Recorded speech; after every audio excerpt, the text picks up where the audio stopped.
Because it's fucking 1 a.m. or some nonsense. But that's what I remember is basically Tactic Angel eating butt. Then we didn't play GTA. That's what I remember. Uh-huh. You have a drug-addled mind.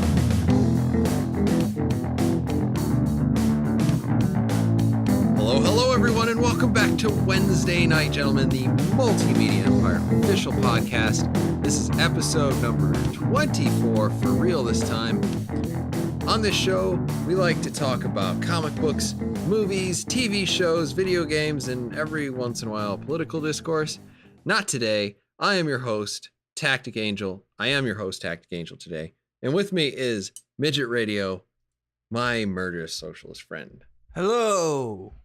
You cannot leave dangling participles. No. Midget Radio. Well, you're not supposed to. I mean, it's confusing. I guess. Am I your host today? I feel are like we not talking about political discourse today? we are definitely not talking about political discourse, and I feel like that's clear. Do you know what we are talking about today? I think I have some idea. Yeah. All right. If you were to wager two guesses, what are they? I'm gonna guess first Wonder Woman. And then the second thing I was gonna guess is the latest Spider-Man Homecoming trailer. Well, you are correct about the contents, but wrong about the order. Fuck. I still feel like that's 100% though. I feel like that's grade you down a little bit. You still got a B plus. Midget Radio, how the fuck are you doing? I'm fine. I have a nice cold glass of the Macallan, and I'm ready to talk about movie bullshit. How are you? All right. I am doing pretty well. In honor of our president, I have a Scottish blended whiskey called Banknote. Banknote. Wow. Yeah. How yes. apropos. Yes, it is a blended Scotch, which is surprisingly pretty good and pretty potent. So, blessed be to Trump, the God Emperor. May his head forever rest on his shoulder, and may someone eventually screw it on correctly. Well, cheers to that. I also started drinking before we started because it takes an inordinate amount of time to apparently cut Midget Radio's hair. Well, it does. Well, first I have to schedule it, and then I have to go there. And then the barber, they always want to chat a little bit, and I don't want to talk to anybody ever, so that's always awkward. And then I have just to come home. Just grunt at them. I don't feel like that's that, but then you feel like they're gonna take it out on you a little bit. I am bored of your stories. First of all, we're gonna talk about strike up a friendship. It's Spider-Man Homecoming. So this is gonna be our first solo outing for the second reboot of Spider-Man in seriously 20 years. Yeah. Ridiculous.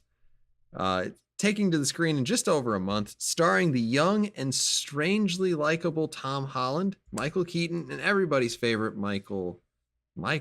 Robert Downey Jr. Michael Robert Downey Jr. Robert. Yeah. Nailed it. So there are a few trailers that have come out for this movie. You're almost certain to have seen one before any trailer or any airing of the movie Wonder Woman, because they figure you're probably in the target demographic, unless you arrive late, I guess, or just in the nick of time. God, even arriving late. What do you think? You could arrive 20 minutes late and you'll still see that fucking trailer.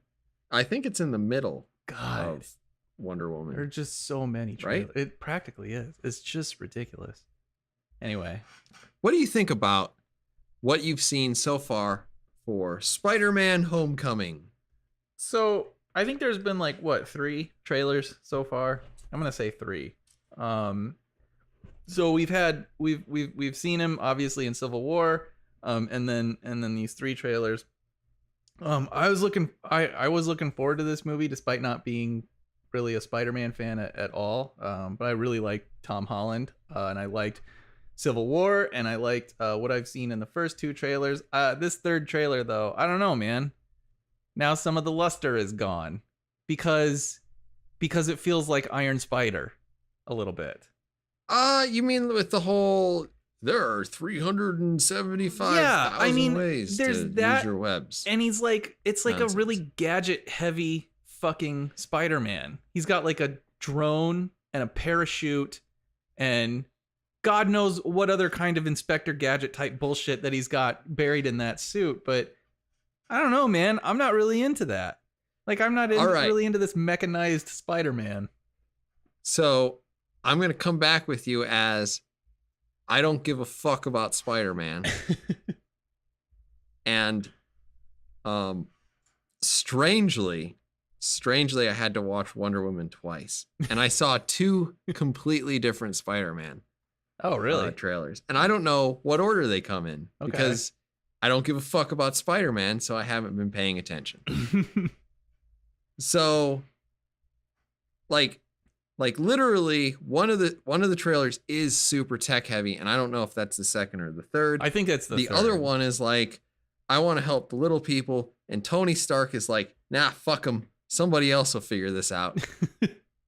You're a disgrace. You're supposed to be an Avenger. You want to be an Avenger. You can't run around stopping people from robbing banks, because that's all the Vulture probably wants to do. I feel like that's a Spider-Man villain. Completely the opposite of what we've seen in the trailer. That Stark's mostly like, why don't you just be the friendly neighborhood Spider-Man and leave the Avengers level shit to Avengers level people? Yeah, I don't know. I don't know what to make of it, but like, I'm choosing to latch on to the trailer that I liked more. Okay. And I feel like I hate Peter Parker, but I like Tom Holland as Peter Parker. Yeah. And it's just like, just make this work. This could be like I don't like, you know, a renaissance, an explosion, an epiphany of holy shit, Spider-Man can do something other than being like a super shitty comic book character. And that is really exciting to me. I am legitimately enthused to see this movie. Really. Well, I mean, I am too. I'm looking forward to it. I feel like Tom Holland's probably he seems to be the only actor who's ever really figured out how to play this character in a way that's appealing. And I mean, I love fucking Michael Keaton so much as well. Michael Keaton and Michael Robert Downey Jr. Both of them together. Just amazing. But yeah, I don't know. I don't know, Tactic Angel. I suspect your motives. I think it's because Spider-Man is more fucking robot now. Now all of a sudden he's appealing to Tactic Angel. No, but like you definitely get the sense that he gets on the outs with Stark because he's all like obsessed with whatever. And like, that's cool. And like, there's a part of me that like, I mean, full disclosure, you already know this. I collected Iron Man comics. Yeah. I love Iron Man. Yeah. Tony Stark is a badass. All the good stuff. And like, seriously, you go to Avengers 2, through Civil War, and now through probably not giving a fuck in Spider-Man Homecoming, you have the complete character assassination of Tony Stark. And I'm totally on board for it because he's still completely likable, because Michael Robert Downey Jr. is so good. He is a great actor. Yeah, I don't know. I'm looking forward to it. I'm just not super excited about gadget heavy Spider-Man. He's already got the powers of a spider. I don't think that's gonna be. You know? I don't think that's gonna be the whole movie. I know it won't be, but I feel like it'll be, I don't know, a little bit annoying. Like, yeah. And like he said, like even in the trailer where he's talking to his buddy and they find out that there's like a training wheels program in place and all these different things that are taken offline because of that. It's like, how much more shit do you even fucking need? Like, the parachute is a set of training wheels. The wings, the fucking drone. I don't know. I just don't want to be like we're in Iron Man 3 and Tony Stark is Iron Man sitting behind a fucking laptop controlling. No, I think this gives young Peter Parker a great opportunity to break away from this hero worship. And I love how well Tom Holland does this in Civil War, where literally it's not acting at this point, because I guess he was completely like, holy shit, I'm on a movie set and I'm acting with Michael Robert Downey Jr. Yeah. Holy fuck. Yeah. Like, that's amazing. Like, that whole line with, like, could you move your leg because I'm going to sit down? Yeah. It's because Tom Holland was like, he forgot his blocking. Yeah, that's awesome. He's good. That's just, I like him. He has a simple, kind of naive, young, innocent optimism that honestly I am really interested to see, and I think he has done it in Civil War. Even in the glimpse that we've got, probably better than anyone that I've seen. This is so in weird. Any of these comic books. I don't even know right? what to say. Tactic Angel's just like a just so positive, just so rosy and positive about an upcoming Spider-Man movie. I don't even know who I'm talking to right now. This is just proof to you that I am an open-minded, completely reasonable individual. All right, we're going to remember this moment in the next election cycle. Because Tactic Angel every time. But remember, I was excited about the Spider-Man movie. Before we had our second podcast when we talked about it, where we shit all over it for 2.5 hours. By the end of it, it was just like two guys going, Spider-Man sucks. I don't know. Yeah, I'm still looking forward to it. But I am. Yeah. You no longer have to convince me that I need to watch this movie. Good. Excellent. Awesome. Well, I can't wait to talk about it. That's great. Do you have any other thoughts on Spider-Man Homecoming, the 2 trailers that you hated because you are anti everything that is good and right in the world? Trailer. All the robot shit. Come on. But no, I don't have anything else to say. Wow. We got through that. Like, record time. That's weird. That's weird for us. But I guess if we talk about Wonder Woman, we can probably make that go much longer than anyone needs it to be. I have seen the movie twice. That's pretty good. I have only seen it once. All right. So Wonder Woman, one of the characters we should care about, but sadly haven't so much on the big or small screen in the recent years, since the glory days of Linda Carter's TV show, is Wonder Woman. She's the creamy middle to the man sandwich that is DC's comic trinity. Gal Gadot stars in her own feature film as Diana Prince herself. Not quite Amazon woman from the mascara. What are your first thoughts, Midget Radio, on Wonder Woman? I enjoyed the movie. It feels like a disservice to almost call it the best of DC's recent movies, since that's not a real high bar. But it does feel like a legit and legitimately enjoyable superhero movie in its own right. I could probably agree with the idea that it is the best DC movie in recent time, since The Dark Knight, at least, which is 7 years ago. Sure. Yeah. Yeah. Right? Yeah. Yeah, absolutely. Yeah. I dug it. I don't really have much of any problem with this movie overall. I liked how much time we spent on Themyscira. The mascara. I enjoyed all of that. And I liked Robin Wright's character. I actually liked Chris Pine pretty well in this movie too. So yeah, I mean, overall, you are shitting all over my questions. Well, go ahead.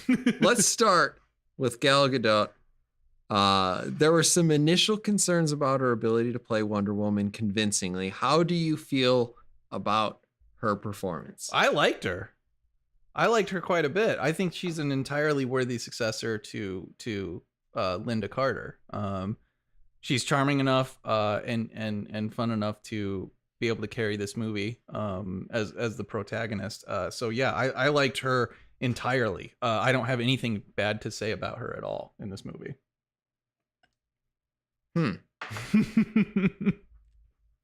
I thought she was serviceable. I liked her. I liked her quite a bit. We will get more. We will get more to that later. Yeah. Chris Pine.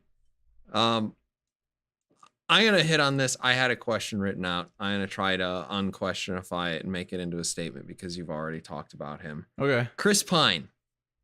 He has been in some fucking abysmal science fiction movies. True. But I actually have to like him as Steve Trevor. I would say, to Pine's credit, he is not remotely the reason for the shittiness of any of the movies that he's been in. No, he's not. And I know it, but like there's a part of me that, and this is probably amazing to you, but like there's a part of me that is capable of holding grudges. Really? Yes. That's hard to believe. So like when I see Chris Pine, I start to think about CBS and Paramount. Maybe not both of those. But I start to think definitely about Jar Jar Abrams and some just kind of lazy, shitty screenwriting. Yeah. I did not enjoy any of those movies. I have not seen the last one. If it has the Beastie Boys in it, which I have There's been no reason assured to see it. is There's in the no movie, fucking I'm sure that I will hate it. It's a bad movie. It's bad. I just hate it. It's a bad movie. Let's get on a motorcycle. Yeah. Fucking ride the motorcycle. That's all you do. God And damn then it saves the fucking planet. It's ridiculous. But Chris Pine in this movie, I liked him. Yeah. He was actually really good. Mm-hmm. Yeah. He was a fun character. You would, from what I'm hearing, you would probably recommend this to people. Yeah, totally. Absolutely. I don't think there's really anything wrong with this movie. I can find a few like minor gripes here and there that I certainly have with it. But like overall, no, I wouldn't say that there's anything really significantly problematic with this film. We will get to that in the spoiler section. I would not dissuade people from seeing this. I think this is a completely adequate popcorn eating movie. Yeah, absolutely. On a Netflix scale, where are you falling? Midget Radio on Wonder Woman starring Gal Gadot. I'd probably go with 3.5. That's where I'm at. 3.5 stars. Okay, respectable. I will go with 2.5. Okay. Which is to say, damn it. I walked out of this movie the first time thinking, holy shit, it wasn't a train wreck, but I could legitimately never see this movie again, and that would be fine. Yeah. And I saw it the next day. Yeah. I don't know. We'll talk about that. Why did you go see it again? Momise was in town, and she wanted something to do, and we didn't have enough people to play board games, and I didn't feel like cleaning my house. She didn't want to watch you play World of Tanks. Tanks. What we did. That wasn't an option. Boom. Do you want to watch me play World of Tanks? Yes. I mean, like, that's not a good way to spend a day. Or Paragon. I mean, I guess there are options now that you play 2 games instead of just 1. I feel like you are completely overlooking the fact that I am finishing XCOM 2. And I feel like that's unfair. Finally. You don't even know what a spark unit is. What are they the even fuck up. doing in World of Tanks without Tactic Angel there? It must just be a shit show now. I have gotten some messages very concerned about the status of the game now that I don't play it constantly. Do the servers even run anymore? Probably not. But It's hard to say. It's the age-old question about a tree in the forest, right? Or Tactic Angel and a server. You know, it's Tactic the same Angel thing. is not around. Does the server still run? It's a good philosophical question, I think. I can't definitively say with any proof that it does. So I can't either, since I've never played it. But So we're gonna get into a spoiler section. Okay, spoilers. Boom. Spoiler tag is perfectly rendered as always. Awesome. Well, you go ahead since you're the fucking grump on this movie. I'm going to start with the things that I like. Okay.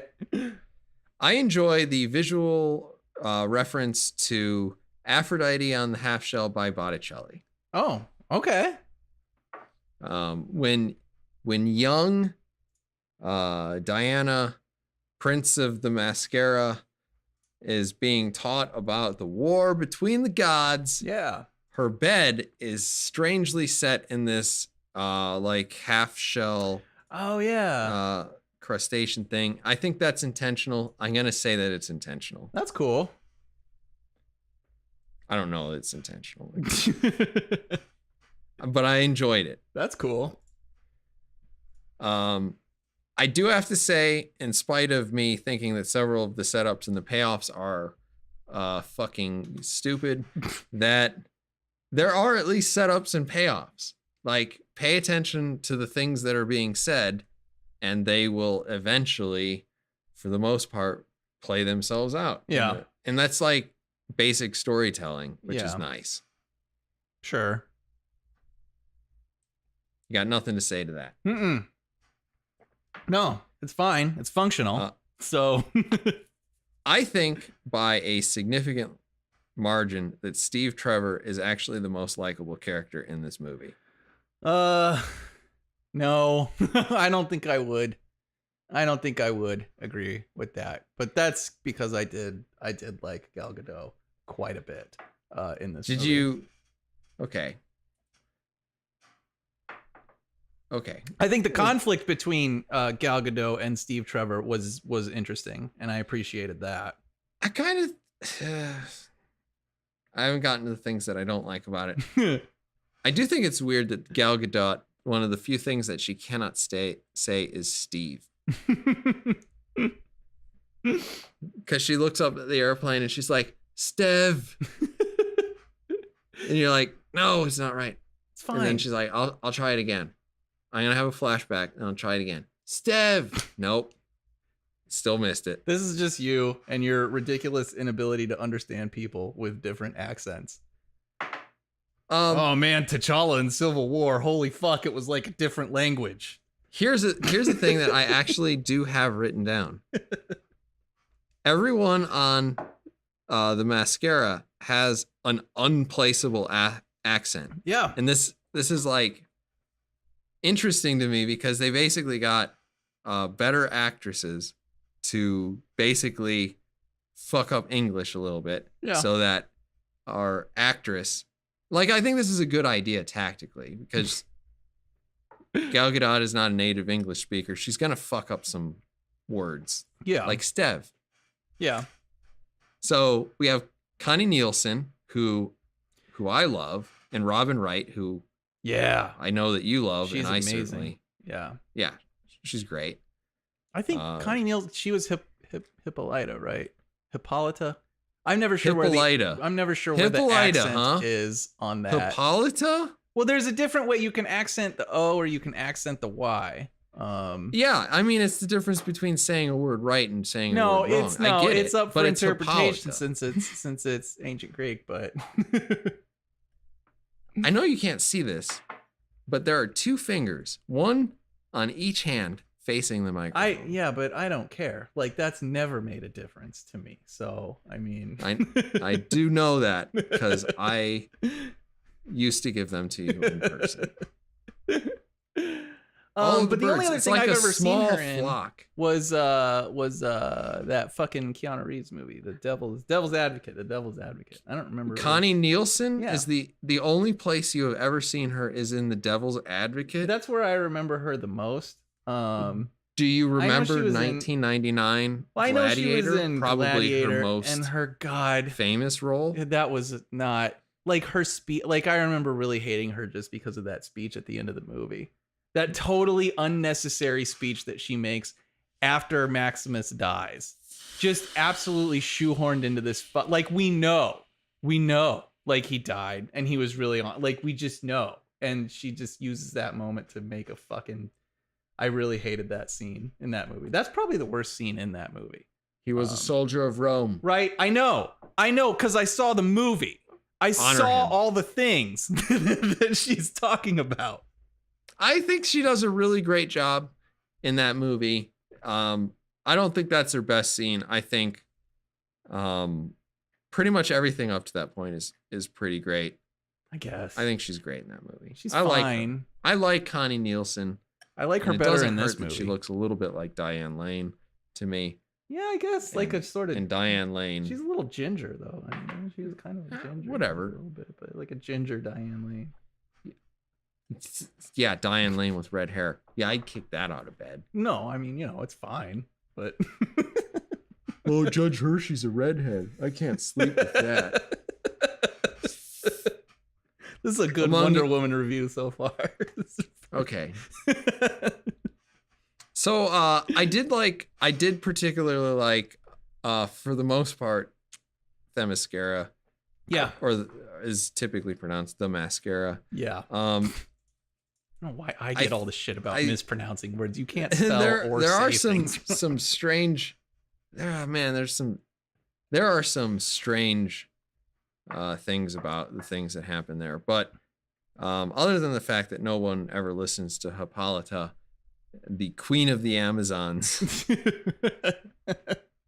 It's like, I give an order, just wait, it's gonna get ignored. Yeah. I'm gonna give another order, it's gonna get ignored. I'm gonna give another order. Yeah, sure. That's how it goes, I guess. Midget Radio, how do you feel about what are some of the great things that you loved about this movie? I don't know. I mean, I can't really say that I loved it. I just think it was a pretty solid movie that doesn't really have much of any weakness. So, Gal Gadot gave a good performance. I like her as Wonder Woman. And I like the character of Wonder Woman. I think her arc is actually pretty interesting in the movie. I think it's handled pretty well. And I like Chris Pine. I like the conflict between the two of them. I like how much time we spend on the island. I enjoy all of the training sequences, and I enjoy the mythology pretty well too. But I do kind of love, I do have a soft spot for Greek mythology anyway.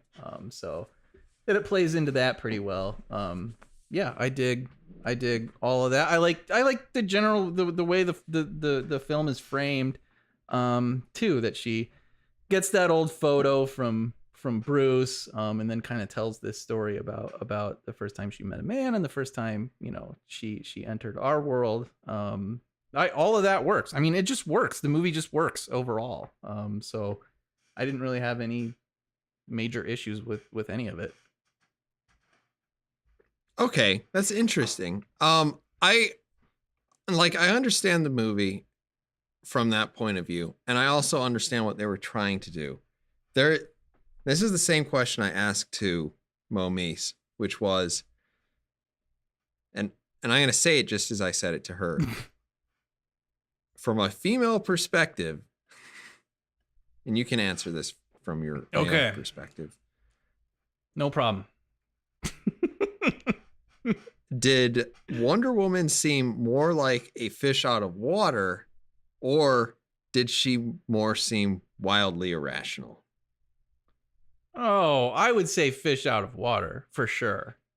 For sure.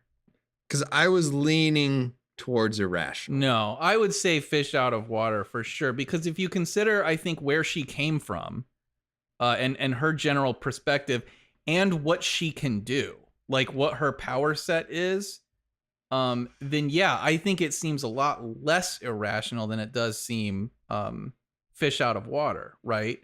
Because I mean, even in the scene where they're in the trenches, and they're trying to explain to her, this is fucking no man's land, because it's just a sea of bullets, as soon as you jump out of the trench. And sure, she doesn't know that or have any major understanding of that, because she doesn't even know what the fuck bullets are. I mean, she just learned about that a little while ago. But she pops out anyway, because go fuck yourself, and takes all of it because of her power set. So there's a part of me, that's why I kind of liked that conflict a little bit, because of the fact that she can do what she can do. Her kind of like insanely idealistic approach to the world and to wanting to solve problems and thinking things like, if I just kill Ares, all this shit will go away. All of that's totally legit and totally makes sense based on her upbringing and based on her perspective and based on the shit that she can do as basically a god, or a demigod or whatever you want to call her.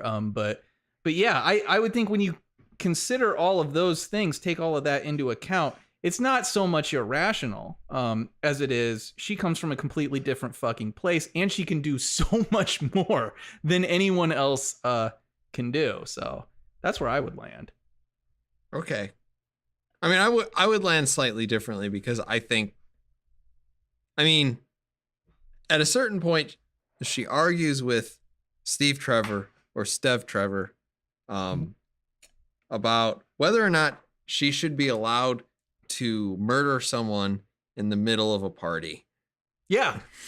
And yeah. There's a part where it's like, you need to take it down a notch. But that makes sense for her. That makes sense. She's not but it makes perfect sense. On a certain sense, it's obnoxiously, because like when I watch this movie, and you can tell me if you differ, I get like this strange, like this is a kit bash between Captain America, the First Avenger, and Thor, because you have the fish out of water character, and I think that Chris Hemsworth, for the most part, does a more likable job of doing it, and then you have all the Germans are bad nonsense, whatever. Sure. I'm not going to complain too much about this, but it is a little bit easy to pick on the Germans. Well, yeah. But the Germans in World War I were doing the same thing that everybody else was in World War I know. You can just say World War II the Germans lost. It's just the thing. You just pick the wrong like, side. Oh, they were bad because they used gas. Guess what? Allies used gas too. Yeah. Oh, they were bad. But they didn't use they were gas bad because they lost. lost. Or, like that super crack. That's literally the reason. Everybody had their alliances. Right. The Prince of Croatia got killed, and fucking war. Go. Archduke. Germans lose. Yeah. Shit. I guess they're terrible. Well, yeah. That's how it works in war, but yeah. Yeah, I mean, like, they were relying a little bit on the whole Nazis sort of racist trope that they're all Nazis. The Germans are all bad. Yeah. Even when Steve Trevor is talking to Dr. Poison, it's like, this is how Germans flirt. I'm going to talk about how fire is sexy. Yeah. Because it destroys everything. Yeah. It's awesome. And I get a huge boner for things destroying everything because I'm German. Yeah. That's how it works. That's awesome. And she's like, I'm totally into this. You're kind of making me moist, until you started looking at that other lady who isn't horrendously disfigured. No. She's the opposite of that. That is what happened in that scene. So you're upset with Wonder Woman for the racist? No, I'm not actually, because like, no, that's the reason. I'm kind of used to it because like, even if you go back to my favorite movie, which is Indiana Jones and the Last Crusade, it leans on that trope all day. Yeah, totally. And I get it. Fucking Nazis are terrible. Yeah. My family came over after slavery, but before the Nazis. So I am in the clear. Sure, fine. Genetically, Attack Angel's untouchable by history. Untouchable, yes. So anyway, so I'm in the clear, but like I can still like appreciate the trope, and I can go along with it. Elsa Snyder is the hottest Nazi who has ever lived. Oh yeah, totally. It's great. Yeah, absolutely. But she's still evil. and she deserved to fall down Sure. into, a bottomless pit Fine. of God. Right. Anyway. But by that time, I mean, Indy had already done what he needed to do. So, Right? Yeah. Yeah. Yeah. It works out. But like for me, she felt like just a little bit too amped up. I understand what they were trying to do is they were trying to make her like really idealistic. And it's like, there's several like internal inconsistencies in terms of timeline. Okay. That like I had a difficult time dealing with. Like what? Just as a person. Okay. Well, what were those? So if you live on the Mascara, you got nothing but time, right? Sure. So all you do is you fight people, and apparently you learn how to speak foreign languages. Yeah. The Mascara was formed. Oh, I get it. Because, English wasn't around. I understand that. Yeah. Yeah. Whatever. Okay. That whole line, why do you speak English so well? I was like, fucking just don't. Yeah. Like Universal Translator, Star Trek, just don't fucking deal with it, because it just becomes a little bit too meta. Yeah. Because you're like, okay, when did Zeus die? Well, we don't really know. Right. But we can probably make the assumption that Zeus died sometime during the Iron Age. Sure. Because everybody's still running around with bows and arrows. Yeah. Never mind that they never taught the greatest general in Amazon history the disadvantage of surrendering a height position when using a bow. Sure. Against an invading attacker. Whatever. Well, it doesn't look as badass, so just that was a bad decision. But it doesn't look that badass. Like, you can't just stay up on that mountain. That's kind of like pussy. But if she's like on a horse and jumps off the horse. It's the smart. Plus all the jumping that they did while they were shooting bows and arrows. I mean, maybe she did realize, hey, height is a strategic advantage, so we should jump off our horses as we shoot. Well, really what I needed was about the height that somebody could throw me from a shield and not the cliffs. Right? And I shoot 3 arrows at the same time. Then boosh, boosh, boosh, boosh. Right? That's I'm badass. All dead. That's like Robin Hood style. Robin Hood never really used height to his advantage, and he was the man. So I guess.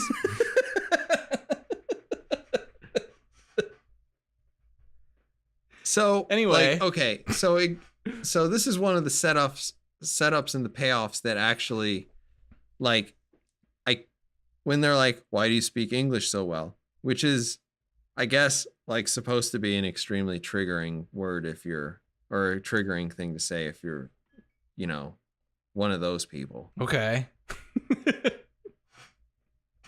But then she's like, we can speak hundreds of languages, which is supposed to come up later, which is fine. Okay. Which is fine. Yeah.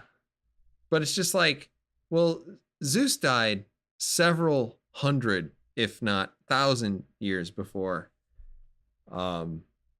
there was anything remotely resembling English. Yeah. By any reasonable judgment of when he died. And there's also like the whole, okay, so Zeus either made Wonder Woman out of clay, or actually it was Hippolyta who made her out of clay, and then Zeus granted her life, which is, I think, how it worked originally in the comic. I'm not really sure. Which, at some point, like, okay. It's an absurd thing. It's like a stork story, right? Right. Mommy and daddy love each other so much that a bird delivered me to their house. Yeah. Whatever. Fine. But you are clearly beyond the age of majority when this movie happens, and you are still apparently completely convinced that you were made out of clay and resurrected, or I don't know, not resurrected because you wouldn't have been wrecked in the first place. Right. You were given life by God, that had been dead for several thousand years. And I guess he had nothing better to do than to give you life. At no point did you think, man, the timeline here is fucked. Yeah. Like, it's fucked. Well, no. So one, I mean, they're all basically immortals, but two, I agree in the sense that like, but I don't know. So I would not write this off as like an inconsistency, because it's not like it's inexplicable. So one, the idea that Zeus died, and yet still Hippolyta like prays to him, that's interesting to me, though it does seem inconsistent. But I mean, he's a fucking god, and gods apparently can die. So you know, the question is, you know, so what if Zeus still exists, in what kind of form, you know, does he really exist? I wouldn't say that is necessarily like a giant plot hole in itself. It's just confusing. I mean, it's maybe a hurdle at most, but I wouldn't say that it's a massive plot hole. And the same thing with the languages thing. One, and part of this is, one, I don't really give a shit. It's such a minor detail that I don't really care. But two, I don't really have a difficult time understanding that the Amazons, who are, you know, who have been granted a kind of special status by the gods that are there to do kind of one thing. It doesn't matter to me that like that they would just know whatever language, whether those languages existed at the time that they sort of exiled themselves on this island or not. I mean, they're magical beings in themselves. So, you know, none of that is a deal breaker for me. I would call them plot hurdles at most. But I wouldn't go so far as to say it's a hole. Okay, so let's go on from and like I should acknowledge, and I understand this, that Wonder Woman's backstory is typically sort of murky. Yeah. Because there are several of them. Yeah, there are. Yeah. It's not like Superman. I was on a magic planet with dragons, it exploded, and now this new color sun makes me super strong. Yeah. Whatever. She's had three or four different backstories. Yeah. And they kind of address that in this, which I appreciate as generally kind of just a fan of comic book movies. But then you get to the idea that, well, Zeus gave Hippolyta a child. And there's two ways of thinking of that. And I don't know which way makes less sense, but certainly like if he gave her an already born child, you would be like, well, does it take 2,000 years for her to grow up? Or yeah, did he, you know, like straight on bang Hippolyta? Is that them banging? Is that sound effect them banging? Yeah. Zeus bang. Okay. Yeah, All right. I just wanted to make sure that sound effect. This is how it works. This is how it works. Hippolyta. It's consistent. It's rhythmically consistent, which is pretty. Right? Yeah. I don't know what the beats per minute is on that, but it's pretty consistent. Well, you know, like Mercury's in the background playing out a jig. It's a little weird, but you know. Mercury, that sounds a little too Roman, but. Oh shit! I naturally move towards the Romans. Who are we looking for? If it's Mercury, I'm pretty sure it's Hermes at that point. Hermes, yeah. I mean, like the slightly gayer version of Mercury. Sure. Well, Greek. I don't know if you can get. Yeah. I mean, that's about as gay as you can get, but. I mean, it's full on, right? I mean, they wrestle in the nude. I mean, like not super gay, but like definitely like leaning 100% bisexual. Right. Totally. Very open-minded. Very yes. Like, open-minded. Like Tactic Angel. Anyway. I am. Anyway, he gives Hippolyta a baby, and I guess she's pregnant for what, like 2,000 years, and then. Well, potentially, yeah, assuming it's not Gal the Clay Gadot. story. I get it. Yeah. Because I look at Gal Gadot and I'm like, I get it. Yeah. Clearly. I mean, descendant of God. Yeah. Oh, totally. I'm gonna come back to this. Okay. But gives birth, she grows up, she's the only child, whatever, etc. I kind of like the made out of clay thing, personally, I do too. because I think it was the first Wonder Woman backstory, and in a sense, it's the most ridiculous. Yeah. And also in the sense, I appreciate it the most if they're willing to embrace that. Yeah. But then they kind of like muddy the waters a little bit. And it doesn't really bother me because, who gives a fuck about DC Comics other than like Jetter? Right. Who gives a fuck? I know. Who gives a fuck? But it's like, just choose one. But say we go with the other one. She has to be pregnant for several 100,000 years. Yeah. Or she has to be like growing at an infinitesimal rate. Sure. Compared to normal human beings. And it's just a little bit like, I think like if you're supposed to be this smart and you've read all these books, that you should have eventually sat down and been like, holy shit, my backstory doesn't make any sense. I guess. I don't know. She's practically immortal. I feel like you could take this line of thinking and apply it to basically any movie that has ever had to deal with the concept of immortality or gods or whatever. There's going to be weird inconsistencies like that. That's not unique to this film, at least, I would say.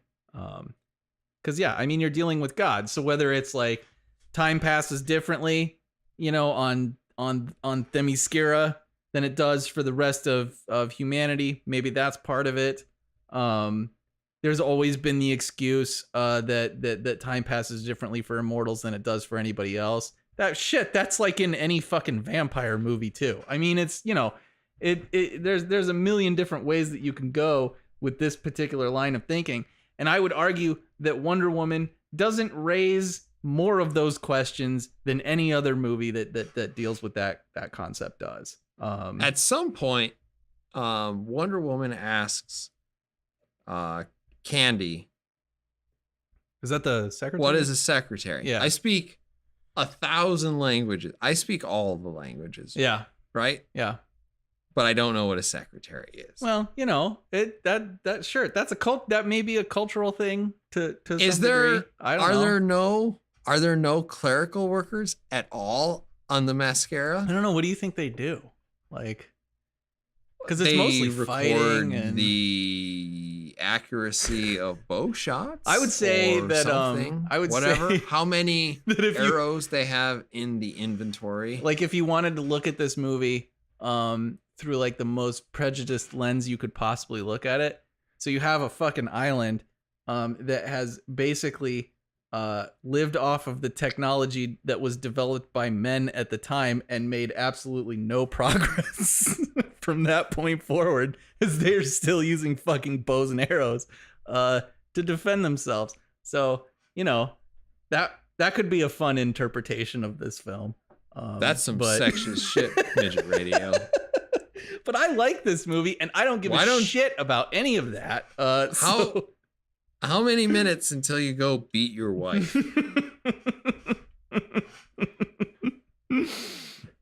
So, there's that. If you want to run with that, I guess no one can stop you. It's just weird. It's just weird. And like, I get the whole attempted comedy, but like, and I appreciate the attempt to make this more lighthearted. I think that there was some amount of reshoots involved in this because some of it seems like tonally off and I guess kind so. of like weirdly placed. I guess so. I mean, honestly, the only thing particularly like the last 3 to 10 seconds of Chris Pine's on-screen performance before he kills himself. I like that he died, by the way. I actually really liked how he died. Yeah. See, that felt like a little bit of a plot hole to me. And I mean, by this point in the film, I didn't really give a shit. But so like he just like, so he flies away with all the gas in the plane, and then he just shoots it, right? And that blows up the plane. Like, okay, fine. Boosh. So, like, what is the difference doing that in the air than doing it, you know, why not? Like, they had a bunch of grenades and shit, like, all over that fucking complex. I don't know why you couldn't just blow up the plane right then and there. So, like, this goes back to my whole feeling that, like, the first time I saw this, I had an intense feeling that this was a kit bashed. And when I say kit bashed, do you know what that means? No. It sounds made up. Sounds like something Tech Angel made up. No, kit bashing is actually a term that's commonly used in like science fiction, where someone will take, say, the hull of the Enterprise, and they'll get all the model parts together, and they'll like switch out the saucer with the Excelsior. Maybe they'll attach the warp nacelles with a different thing. And I mean, we couldn't get through a fucking episode without referencing Star Trek. Right. But, like, basically, it's like taking a whole bunch of already understood properties, and we'll take 2 or 3 of these, and we'll just take certain parts of them and like assemble them in whatever way they make fit. So like a mashup? Kit bash. Is this right? Is this a douchebag version of saying mashup? Yes. I think it is. You can just say yes. I think maybe. I'm not sure which one came first. So mashup maybe that seems like it's based on, like, the origin of that phrase would be from model kits, you know? Yeah, it is. It absolutely is. But, like, I mean, the only thing that's going to argue against this is, like, which one came first. Well, I want to debate this more. The kit more. bash or the mashup. So, and I don't know. I don't know which one comes first. Who gives a fuck? The point is, like, it's generally the same idea. Okay. So when I was watching this the first time, it seemed very apparent to me that this was a kit bash between Captain America, the First Avenger, which is a movie that I hated significantly worse than this, and Thor, the first movie, which I liked more than this movie. Yeah, I would agree with that. And you just mash them together. Yeah. And for the most part, I think Chris Hemsworth, who has not a tremendous amount of acting ability, but certainly, like, I think he's pretty good. Honestly, I feel like he's pretty good. Managed to be and he gets a bunch of shit for being in bad Thor. movies, but, you know. And at the same time, you have Chris Evans, who I think is actually a pretty decent actor. I guess. Yeah. I think he's better than Chris Hemsworth by a fair margin. Yeah, it was than in a Chris shitty Hemsworth, but well, no, Chris Pine though. I don't know. The point is, I would not come to that same conclusion immediately. I actually think Chris Pine might have a little bit more screen presence than shit. What's everybody's name now? Chris? Everybody's name Chris is Evans. Chris. God damn it. No, my point is, like, okay, it's not a competition. So it's. I really like this episode. So we've got Hemsworth, we've got Evans, and we've got Pine. Right. And I think Pine and Evans are in a legitimate competition for who's the better actor. Sure, that's debatable. Hemsworth is behind. Yeah. With a solid gym membership. Yes. That helps, but yes. I get it. Like, you watch the original Thor and there's the shirtless scene, you're like, okay, I get it. Right. Like, that's presence. You know. That's screen presence. Whatever. Ladies, dream on to your heart's content. Right. May geography and luck ever be with you. Sure. Whatever. So, like, I was watching this and I'm thinking, man, it is a mashup, a kit bash of these two movies. And I was just thinking, man, Hemsworth does it better in terms of being a likable fish out of water scenario. Well, yeah, it's jokier though. Yeah, I mean, it's because Thor is jokier, right? Like, he's in a fucking coffee shop and smashing glasses on the floor. There's a lot of that. You have, like, would you say that you're an average specimen? And it's like, oh, I'm above average. And it's like he's talking about his penis. I know. Guys, that was about his dick. those are the And aspects of this movie that I liked. And then the it's least, like but, later they have, and I'm going to complain about this right now. Okay. Even though I have an entire bullet point.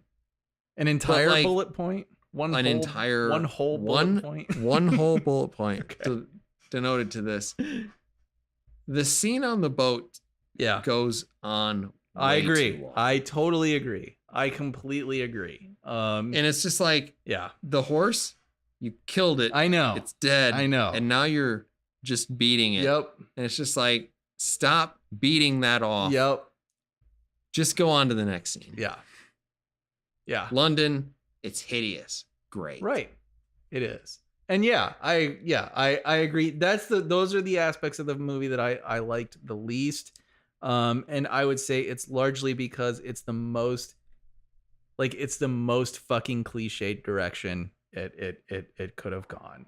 Like, here's this girl and she's never seen a man before, a penis or whatever, and all the weird sexual tension. Like, it's completely unnecessary. If you cut out the last 2 minutes of that scene, I probably like this movie 5% better. Yeah. Because it's just like better. Yeah. Like, once you get to the yes, I sleep with women thing, it's like, okay, that's the joke. I know. And now we're done and we can move on. Like, yeah. Okay. I'm gonna briefly address the two audiences that I saw this movie with. Okay. Day one, a bunch of 6-year-olds. They cried. They cried? Okay. Well, I mean, like, you have people with, like, missing legs. Oh, that's screaming true. in agony. That's true. And, like, it is the World War. Yeah. Okay. And, like, I hope that the parents felt like fucking shitty individuals when they were like, yeah, I should take my kid to watch. I don't know. It's fine. World War I. You know, honestly, World War I. With respect to violent movies, PG-13. I watched a lot of them when I was a young kid. And I think it made me a better person. Even if I still want to kill like 75% of the planet. Like, I haven't done it. So, you know. I think that's a question of opportunity. But it may be. But the second day when Momisa and I were hanging out and we were in line and like people, I arrived before she did, so I was just kind of like standing around in front of the theater. That's usually how it is, right? Yeah, because it's just how it is. A part of me kind of hoped that I wouldn't have to watch the movie again.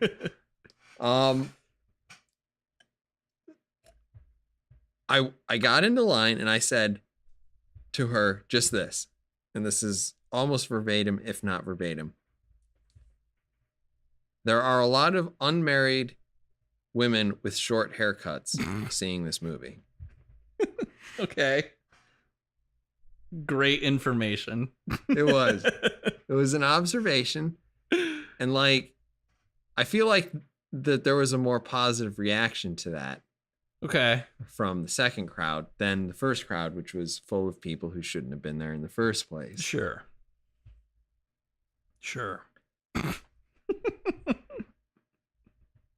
But it's like, and to a certain extent, like, I read some of the general reviews before I went, and I felt like there was a certain element of affirmative action to the reviews. I don't know. It's like, I'm a woman and she's a woman and I like this movie because she's a woman. Yeah. And it's like, yeah. I mean, maybe it's the male gaze or fucking whatever that tells me that I don't need to like every movie that a man stars in. Yeah. And I don't need to dislike every woman that a female stars in, because I saw an Atomic Blonde trailer and I was like, fuck yes. Yeah, I'm ready for that movie for sure. Yeah, I'm excited for that movie. Yes. I cannot wait to talk about that. Yeah, I don't know. I'm going to compare the shit out of that. I don't give a shit, though, honestly, about any, like, all I can say is how I felt about the movie at the end of the day. And the fact that, like, some people may derive a little bit more meaning and a little bit more pleasure out of a film that was directed by a woman and stars a female superhero. I don't really give a fuck. I mean, for me, at the end of the day, it's whether it was a decent movie or it wasn't. And this was a totally decent movie and clearly the best of the DC films. And I mean, if that's saying anything, it's saying that Wonder Woman should generally probably be the focal point of the DC films moving forward, because she's the most goddamn likable person in that bunch. Far outstrips Ben Affleck's Batman and far outstrips Superman as well. And I don't think, I love Jason Momoa. I I don't think he's gonna outcharm Gal Gadot as far as the Justice League is concerned. So, you know, I mean, that shit aside, like I don't begrudge anybody who you know, finds more pleasure or derives like a larger sense of meaning out of the fact that it is a female-led superhero film, and a female directed one as well. Fine, awesome, good for you. And enjoy that. But it was, I mean, at the end of the day, like, this is a solid movie. Like, at the end of the day, this is a totally fucking solid, completely decent and completely good superhero film that doesn't really have anything to apologize for. I don't think. Is it mind-blowing? No, of course not. Okay, but it's good. Can I stop you? Because like, you've been on a thing for a while. No, I have to be on a thing because it's important. I'm full of the McAllen now, but did you feel like this had, like, particularly the first time I saw this, like the second time I knew it was coming, so I guess it wasn't as offensive to me. But did you feel like this had a big dumb ending? with the whole like, oh, it's the councilman who's yeah, I don't, somebody else. Well, I don't really care. I mean, that's a fine enough plot to it. So I will say, I actually, to get to the thing that I actually kind of dug about this movie, which was like the conflict more or less at its center. So the conflict between Chris Pine and Gal Gadot, right? So you have Wonder Woman, who has this absurdly idealistic approach to the problems that she's seeing in the world, where it's like, well, I see this woman suffering and I need to solve that problem right now. Or I see this guy who needs help because he's wounded and I need to fucking address that right now. And then Chris Pine's sort of counterbalance to that, where it's like, that's not the fucking mission. This is not we have to do the thing that we set out to do. We can't rescue everybody right now. You know, we've got to fulfill this mission in order to end the war, in order to prevent more of this happening, basically, which I see as basically a conflict between a kind of like a steely-eyed pragmatism and Gal Gadot's sort of wide-eyed idealistic approach. So I sort of appreciate that conflict in the, like I said before, in the sense that it seems to come from a pretty legitimate place as far as Wonder Woman as a character is concerned, because she is a fucking god, basically. And I mean, there's every reason for her to believe that she can solve all of these fucking problems because she's so powerful, and because she's so much more powerful than anybody else that's responsible for this war. And so what's interesting about her character arc for me is that she has to kind of realize that even her powers have limitations. Even with as much as she can do, there are still limits on that. And this kind of separates, I think, the DC universe from the Marvel universe. And this is something that's always separated those two universes, and that DC is always kind of dealing with gods. They're dealing with characters that are larger than humans, and that even includes Batman. Even if he is a straight up human, I mean, he is still treated like a deity, like someone who sits above humanity, just like Superman and just like Wonder Woman. So to see, like, I don't have an issue with that. I don't have an issue with the endings of these films playing out on almost mythological levels, whereas the Marvel universe tends to keep it a little bit more grounded, you know, whatever that means when it comes to superhero films. But so yeah, I mean, the absurdity of the ending of Wonder Woman, I actually kind of can get behind it, that it's a battle between a demigod and Ares, the god of war.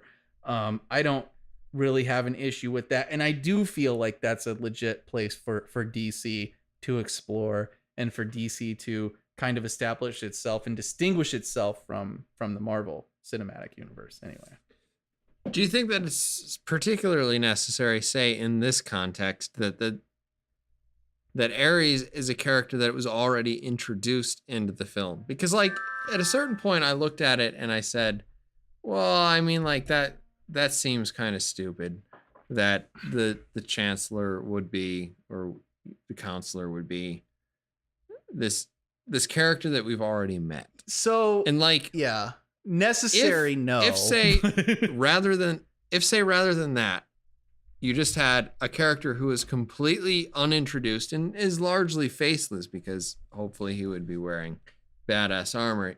He gave basically the same spiel. Yeah. Would that have been any more or less? Like at a certain point, it's just like, I don't like M. Night Shyamalan type, just bogus nonsense. Right. Like I can appreciate The Sixth Sense. I can appreciate Unbreakable to a certain extent. Unbreakable is the best movie. But after that, it's just like, just stop it. Just like get another trick. Yeah. I guess I have a couple of responses to that. I mean, necessary, of course not. I guess tactically speaking, I don't really understand it from Ares' point of view. Like, because the reason he gives is, well, I wanted to orchestrate this armistice that they could never live up to anyway. It's like, well, why? Like, what's the point? I don't understand the fucking point of the God of War trying to orchestrate some kind of peace accord just because humanity can't. I don't know. But it doesn't matter.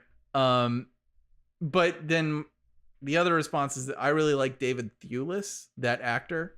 I thought he was fantastic in this really very small independent film called Naked. And he's just a great actor overall. So, you know, that he was given this opportunity to play a god in a superhero film is kind of funny to me. And he's a great performer. So I was fine with all of that. And plus Tactic Angel, I really liked his armor that he made out of, I don't know, scrap metal, I guess, at the end of the movie. I liked the whole like dragging his fingers through the that was cool thing. through the hell. Yeah, that was kind of sweet. I mean, you can't argue with it. It's just like, right. Okay, that's cool. Kind of badass. Yeah. I'm a god. You're like, damn it. That's kind of badass. It's like the smallest amount of exhibition that you're a god, and it's completely totally cool. Completely believable. It's totally cool. Yeah, I don't know. I like this movie, and I still like the thing that can be cool about the DC universe is that it is like, it's from the perspective of gods practically. I mean, it's like watching the scenes in like Jason and the Argonauts, or oh god damn it, the fucking Perseus and the Myth. Come on, man, Perseus. What is the name of that movie? Clash of the Titans.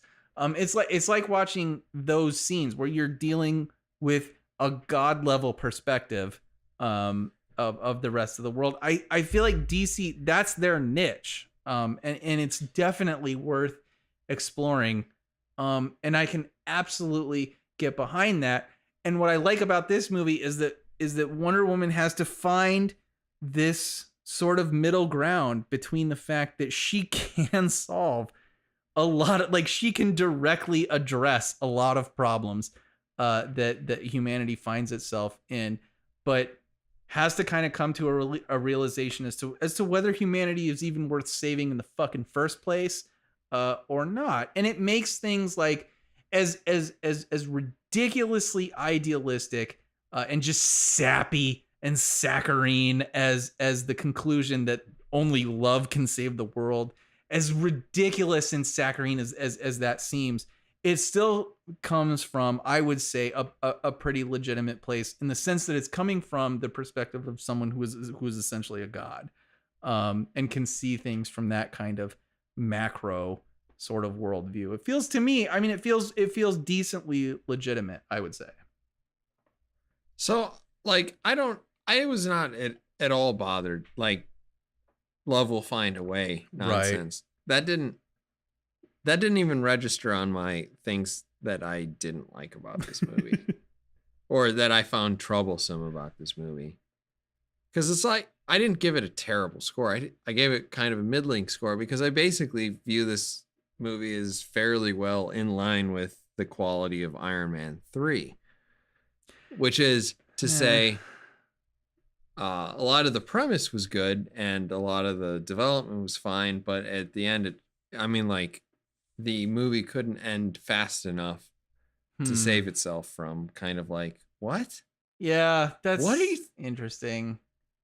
I guess. I don't know. See, I would say the only thing separating those two, I can't entirely disagree with that comparison, except for the fact that Wonder Woman for me thematically resonated more for me than Iron Man 3, which I feel like was just essentially a waste of a movie with a mildly interesting plot and certainly pretty good performances, but there's no real weight behind that film. And I actually enjoyed the character arc for Wonder Woman in this film, that she has to come to the realization that humans are kind of fundamentally shitty a little bit.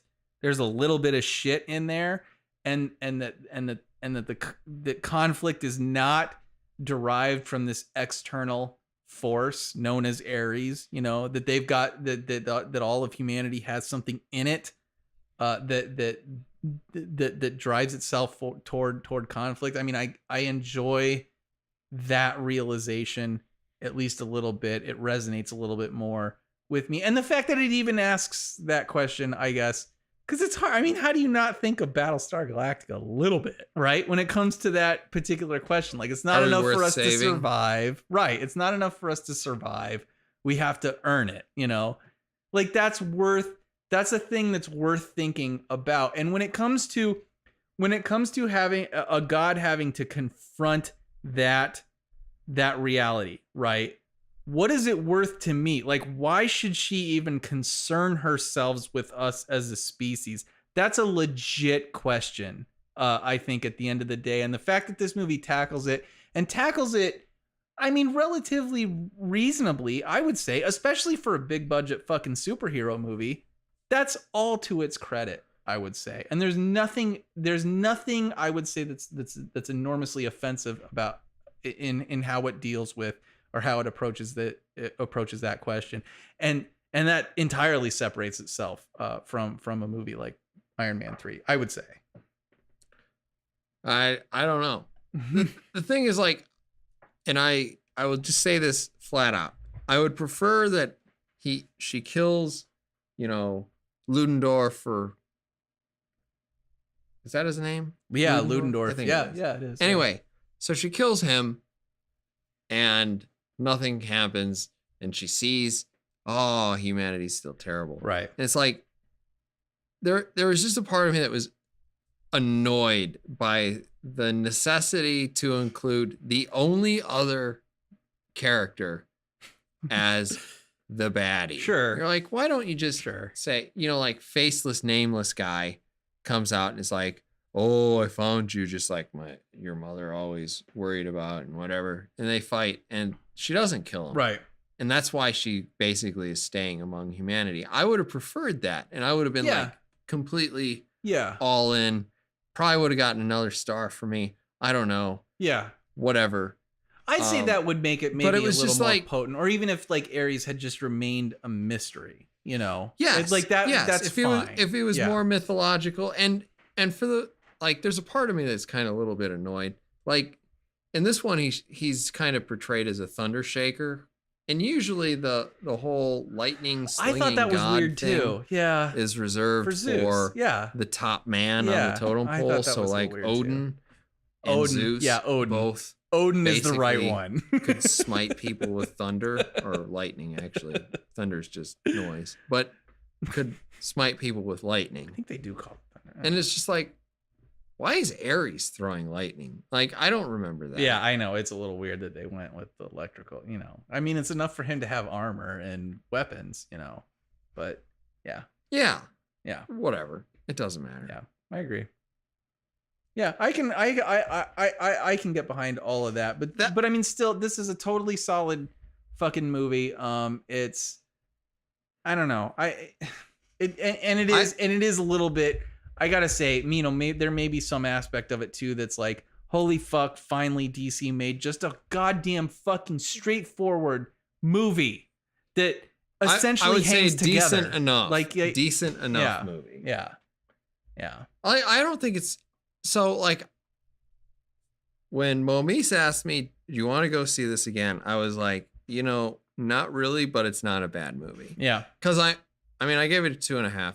It's a middling, average sort of affair. It's nice to see DC not completely fuck something up because, like, in spite of the fact that we are both more in the Marvel direction, so much more, whether it is X-Men versus Avengers or whatever, so much more. Yeah, we would both like to see this kind of be good enough. Yeah, absolutely. Because it's fun. Absolutely. Like Wonder Woman is a great character. I love the 70s TV show. Oh God, yeah. I have enjoyed the idea of someone coming back and playing this character seriously. Yeah. Yeah. I don't know. Definitely. And I like Gal Gadot as this character. I think she's an entirely worthy successor.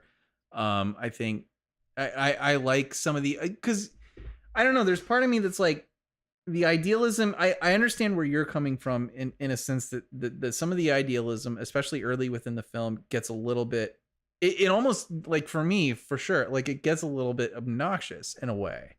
And I get that, though I still feel like it comes from a pretty legitimate place. But as far as like executing the role, with respect to the manner in which Linda Carter executed the same role, to me she's filling those shoes. She's filling those shoes pretty fucking well. I'd say at the end of the day, and she was the best. It's a terrible thing to say, but she was the best fucking part about Batman versus Superman. And I would say for essentially the same reasons. She's a pretty decent character, and she's a totally legit. She's got a strong enough screen presence, I think, to carry these films forward. And it would be cool to see her be in the same sense that Robert Downey Jr. And Tony Stark is really more or less the focal point for the Marvel Cinematic Universe. Gal Gadot, I think DC's found its focal point as well. I would be interested to see them try that, but I do have to say, I am thoroughly, like, part of the thing that took me out of this movie is actually kind of like this did a decent enough job showing that World War I was a terrible mess. Yeah. Right? Yeah. And then at the same time, this is kind of two complaints kind of rolled into one. It's like, so Gal Gadot like climbs up the ladder and walks onto what appears to be just straight up blue screen. Yeah. And it's like, can't you just like build fucking 15 feet a set? And I know. Have her walk in slow motion. I know. So that at least her feet appear to interact with the world. I agree. I feel like that's common to a lot of movies now. I feel like movies are getting a little bit fucking lazier with that. Yeah. And like there are several points in this movie where it happens because she picks up a tank, she throws it to the side. Yeah. And when she throws it to the side, you look at it and you're like, well, that doesn't even look. It doesn't. Even 1% real. It really doesn't. It really doesn't. I totally fucking agree. I feel like that's in that fucking Transformers 5 trailer as well. I got that too, man. Jesus that trailer Christ. looks like shit. It does. It just looks like it was shot. 100% of that movie was shot indoors. It's just like, yeah, I don't know. It would be better if it didn't even pretend and it was just Shrek 6 or whatever. Yeah. And just do the whole thing in computers, because then I don't have to like try to rationalize my head around, well, that's a real person. Yeah. And that's fucking garbage. Yeah. Whatever. I agree. So like, anyway, the point is like, she stands up, she walks out there, she's picture perfect. Yeah. She's walking in slow motion. I know. She's amazing. And it's like, the world is shit, but she is this gleaming, just fucking perfect image. Yeah. And fine. Yeah. For the first 6 seconds, fine. Yeah. But like, if you deflect a mortar with your shield, if you get shot at by a machine gun nest, if you have to jump into a building and crash through a window, don't land like you're in a fucking Revlon commercial. Yeah. Fucking like the wind. Like if we were to watch Thor, at least Sif, who I love, appears to like be physically harmed by the world around her. Yeah. At least interacts with it in some way. Yeah. But it's like, no matter what happens to Wonder Woman, she's always ready for a commercial, ready to go down that catwalk, whatever. Yeah. It's just like, she takes me out of the movie because she doesn't look like she belongs in the world. Yeah, I agree. And so I would argue, like, to some degree, I mean, that's the sort of deific quality, that Wonder Woman can draw on and maybe DC can justify. But I agree with what you're saying, and I'm reminded of, so after we saw this movie, I watched this with Kim, and after we saw this, we were talking about it a little bit, and she had seen some interview with somebody on, I don't know, fucking wherever, but they were saying basically that, like, women aren't gonna be like equal in the film universe or whatever until like some butt fugly woman can lead a movie or star in a movie, and Gal Gadot obviously isn't that,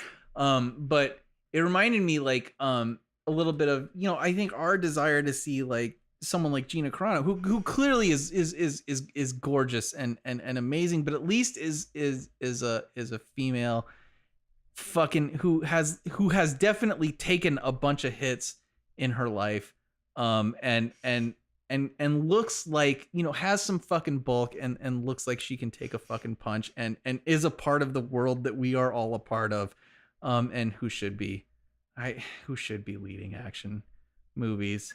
I think she would do just a phenomenal job and would add a sense of realism to action films in general. I understand this is a little off topic, but I was reminded of it. Plus, I'm full of McAllen, and plus, I want to watch more Gina Carano movies. But there you go, Tactic Angel. There you go. No, when I was talking to Momise, we talked about the same thing. Yeah. Basically, that Gal Gadot is, aside from being like physically gorgeous, she's a Barbie doll. Yeah, I mean, she's perfect. Apparently, any scene, in any light, in any direction, is gorgeous. She's a vision. Yeah. There's a party that still wants to see like that strong female character who like, even if you go into like Edge of Tomorrow, Emily Blunt, right? She's fucking ripped. Right. If you go back into Aliens, you go into somebody who not only looks like they've been through some shit, but can definitely fucking take more of it. Like that's not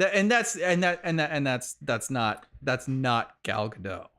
She is deific. She is messianic. I mean, she's just a vision.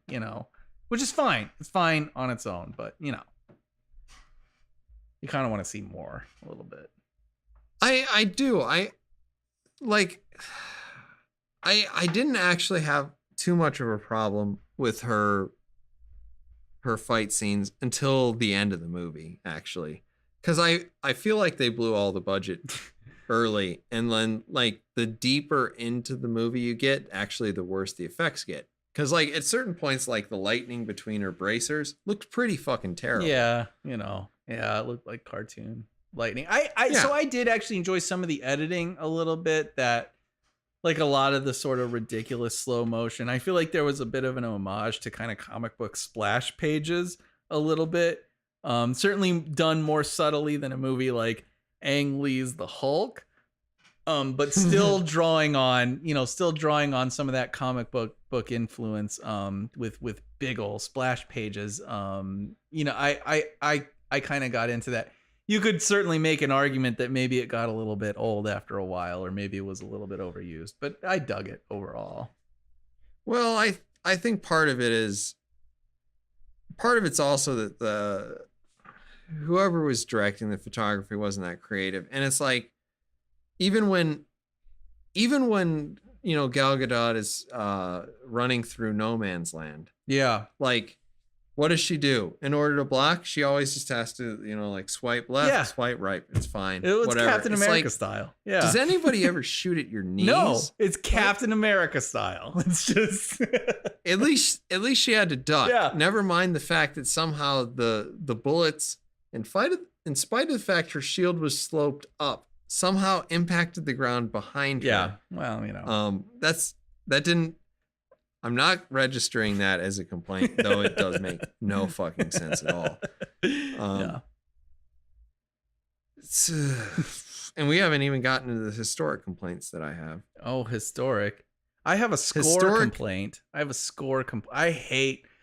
fucking hate that the lead guitar riff for what is now the classic DC universe. Nothing against anybody who digs it, but I fucking hate it. I think it is an obnoxiously harsh tone. I just think it's an ugly fucking tone, and a pretty pedestrian fucking guitar riff, that is defining DC films going forward. And man, I think it's a better idea to just get rid of that and find something else that works. I was a little bit curious about it because, like, in spite of all of the Marvel themes, there aren't actually all that many that translate over from one movie to the next. That's true. Yeah, that's true. Yeah. I wouldn't mind it. I mean, like, I would really like it if somebody could sit down and actually make, Iron Man theme, Captain America. Yeah, theme, that would be cool. Yeah, if there was some consistency. An Avengers theme, and then, like, you could go back to, like, the beautiful John Williams Superman theme. Oh God, like, yeah. Like, epic. There's very few themes that kind of like, and you could also argue the same thing for, like, the Danny Elfman. Batman. Yeah, but totally. There are very few themes that are, like, so iconic, evocative, and like connected to the characters. Absolutely. And like, the Superman theme's particularly great because it's like, yes, this is grandeur. It is. He stands above. It is humanity. Yeah, and that's exactly where I feel like DC, that's their niche, and that kind of music is what they fucking need. I think to evoke that, that sort of sensation, and that fucking guitar riff is not it. But I don't know.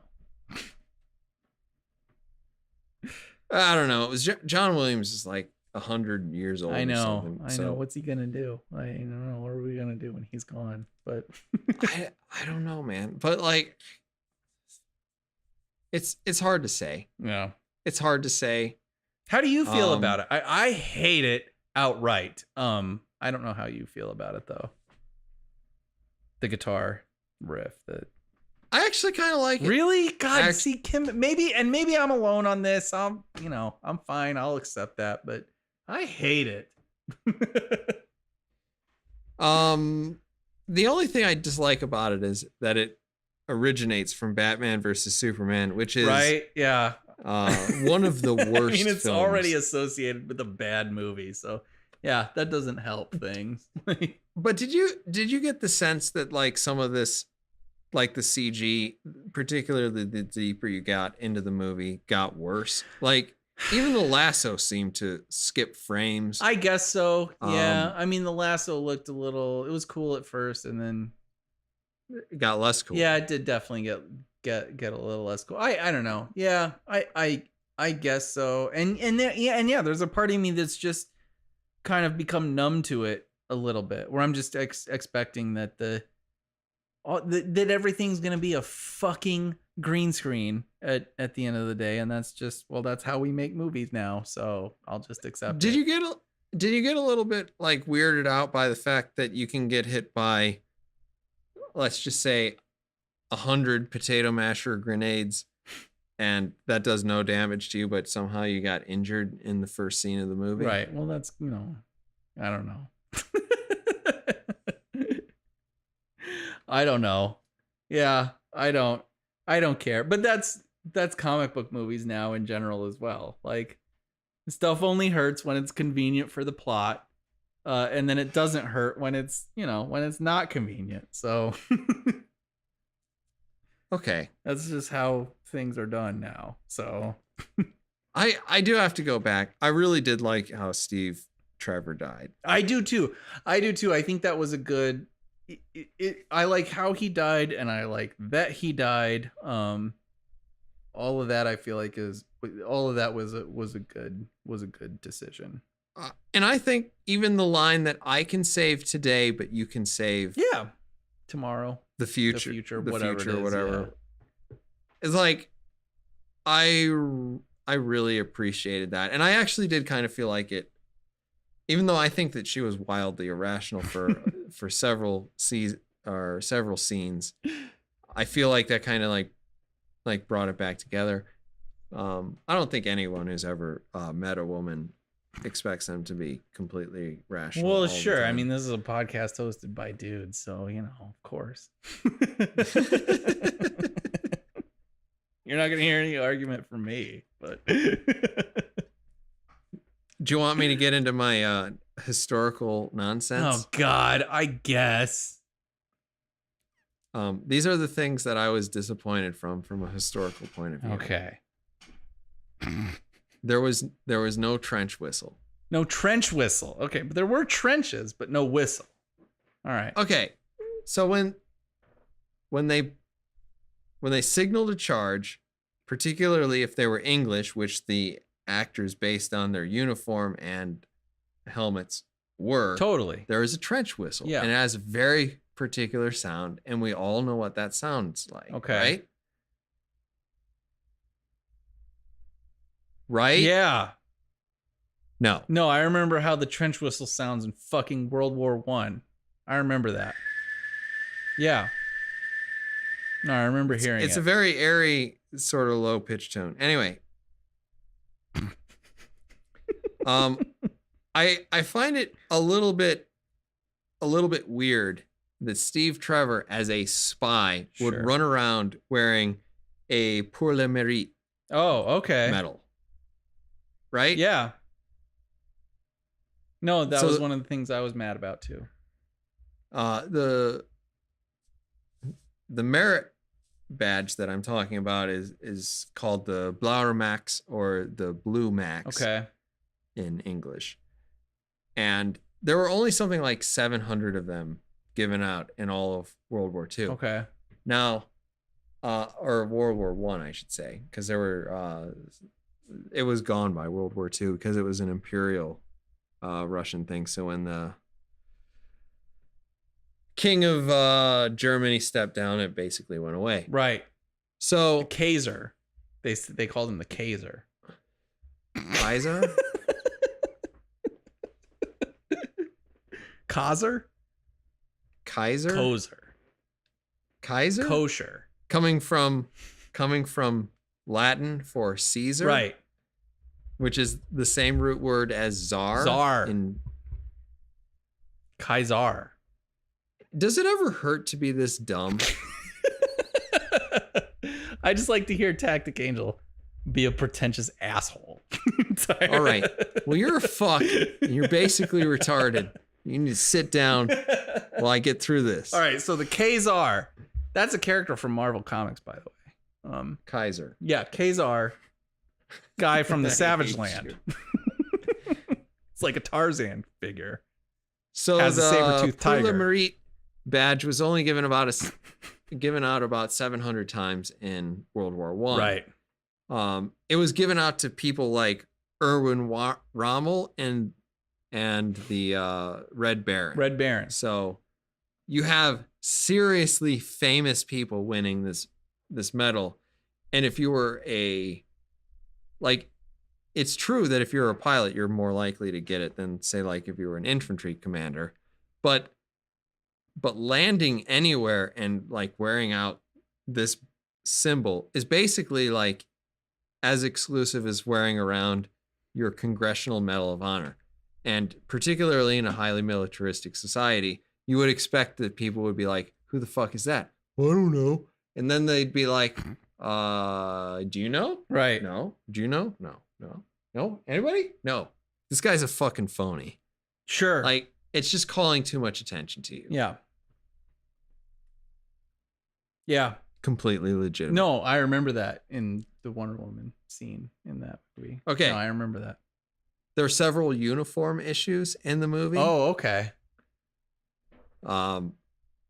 Steve is clearly not wearing the uniform of an Oberst or a colonel. A colonel. When he shows up and addresses himself as a colonel. Okay. He is not wearing the appropriate shoulder board. Not shoulder. So the shoulder boards. That's what should have given him away. I see. Well, I mean, first of all, he has no collar. Right. And he has the wrong shoulder board. So people should have been like, where the fuck's your collar, bro? Well, I mean, he's dressed in basically a Hauptmann uniform. Yeah, I would have been like, that's a Hauptmann. Like if I was if I was there, that's what I would have been like. Is what you're saying. I'd have been like, dude, you're like totally not a colonel. You're a fucking I mean, that's clear. Like as clear as day. Like you would say you're not an Oberst. Right. I'd be like, because that would be like, German. Oberst, go fuck yourself. But you know. Right, so I guess so you're saying he's not a very good spy. It sounds like you're like tacting into like Steve Trevor, Chris Pine, good performance, not a great spy. That's what I'm hearing. Because you should have known this stuff. Well, I mean, like the guy at the front, the guy when he drives up should have been like, "Du bist ein Hauptmann." Yeah, and it's just like, yeah, you got me. Yeah, movie over at that point, really. Yeah, I mean, like he arrests him and or shoots him. Right. Whatever. Who gives a fuck? So I get it. That's like a pretty massive plot hole for. Well, it's kind of annoying. Sure, is what it is. Sure, I get it. Like it doesn't take someone a lot of effort to look at the shoulder boards and say, well, they aren't interweaving, so it's not. Yeah, you want to look at the stitching, and you're like, that's bullshit. I get it. These are legit points. Okay. Now I want to say that also in the same vein, the chairman of like the meeting with all the generals in England appears to be wearing field marshal shoulder boards. Okay. But he doesn't have a matching collar because usually you would be wearing a field marshal's collar, which looks very much like a German general's collar. Okay. Which is just weird. It's just weird. Right. I don't understand. Like a fashion faux pas. I get it. Well, what it is like wearing the same collar as like a second lieutenant. Okay. Even though you are the most powerful person in maybe the world, he's humble in the room. Like maybe he's a humble guy. Room, whatever. Same thing. Maybe he's Okay, I see. So at the end, when Dr. Poison rolls out of the car miraculously without being killed.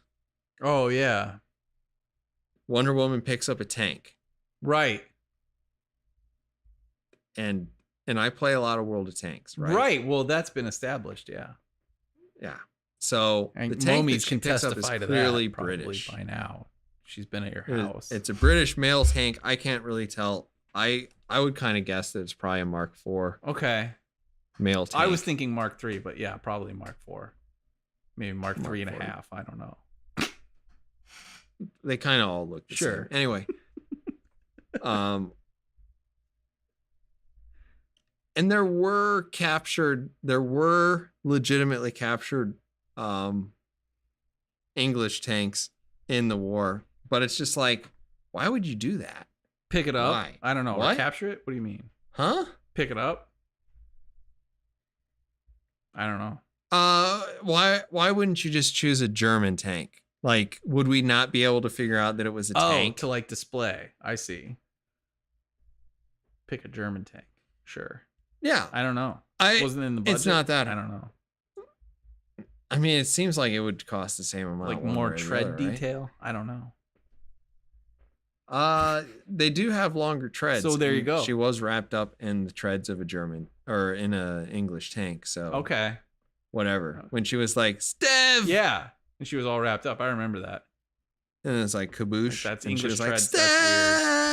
Yeah, that was hard to get past. I remember that. I don't believe there is specifically a town in Belgium called Veld. Okay. There is a road in Veld. Maybe it's the inspiration for Veld in the movie. It is it was never controlled by Germany. It's too far into Flanders. Oh, okay. You're saying this wasn't a historically accurate film, Wonder Woman. I understand. Well, what I'm saying is, no, I understand. Like, because you're like, when was there a Greek deity involved in like World War I? No, I get it. I mean, like, it's a big issue. Right. I get it. It's a big issue. I get it. I mean, like, you know, you hope they're not teaching this film in history class because, right? Like it's wrong. I get it. I didn't look it up, but I feel like the payload for the bombing run was probably too great unless they specifically intended for the plane to suicide itself, which that was a big plane. Like at the end of the movie, that was a big plane. You would assume it was big to support all those bombs, I guess. The gas bombs. Well, I know, but like it appeared to be at least slightly inspired by a Zeppelin Stocking R4. Oh, okay. And you're saying a Zeppelin stock R4 wouldn't be able to support that much of a payload. Stocking. Zeppelin Stocking. Yeah, that's what I said. R4. Stocking for Zeppelin. Right. Wouldn't be able to, but maybe because it's gas, like it's just air, right? You never maybe know. That's part of it. I mean, I would assume highly pressurized, but maybe that's part of it. There's several. I mean, like, how many people do you think are still listening to this at this point? You. Okay, I'm there. And maybe me. I think you're probably there. I want to say specifically, I feel like Diana Prince didn't really have a plan. Now, I don't know. That's true. I would say that's true. If you've recently read the Generation X issue #1. I have. In fact, I have. Tactic Angel. Where purifiers attack. They do. Without any real sense that they might get their ass Really, kicked. it didn't seem like there was any. Yeah.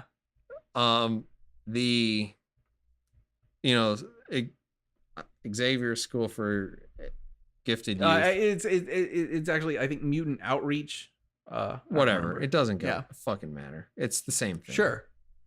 So they attack without any sense that they would really get their ass kicked. Right. And I feel like that's kind of the same thing that Diana Prince was doing when she's like, I'm just going to walk into that ball and I'm going to fucking murder somebody in front of a party. Absolutely. Not a lot of like tactical planning there. No, I would agree. There was none. Yeah, none.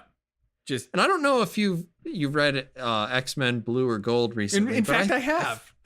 I feel like a similar thing happened when some people were taken hostage on a boat. Right. Yeah. You're like, what's the plan here? Yeah.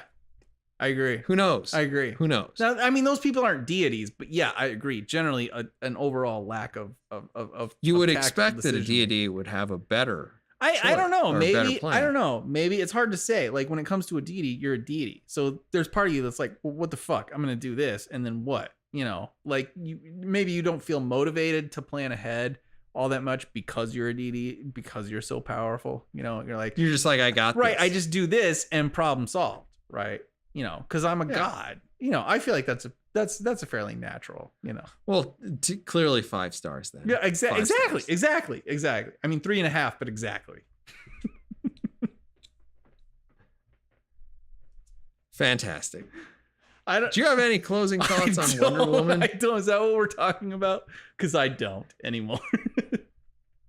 Everybody go on and check out Midget Radio's nonsense about comic book bullshit. He does, I think, roundabout compliment me by the end of the show. Did I? I think that you said that I added a sense of reason. I did say that this guidance. Man, I may have to rethink that because I did say that the Wednesday Night Gentleman podcast is likely a more coherent production. Oh boy, after this episode though, I don't know. Reason and guidance. Great stuff. Well, I think that has been episode number 24 of the Wednesday Night Gentleman Multimedia Empire official podcast. Thank you, everyone, for watching. Please feel free to like and or subscribe to our channel. If you've enjoyed our banter, head on over to our Facebook page, give us a like there, and we will see you on episode number 25 of the Wednesday Night Gentleman Multimedia Empire official podcast. Bye-bye.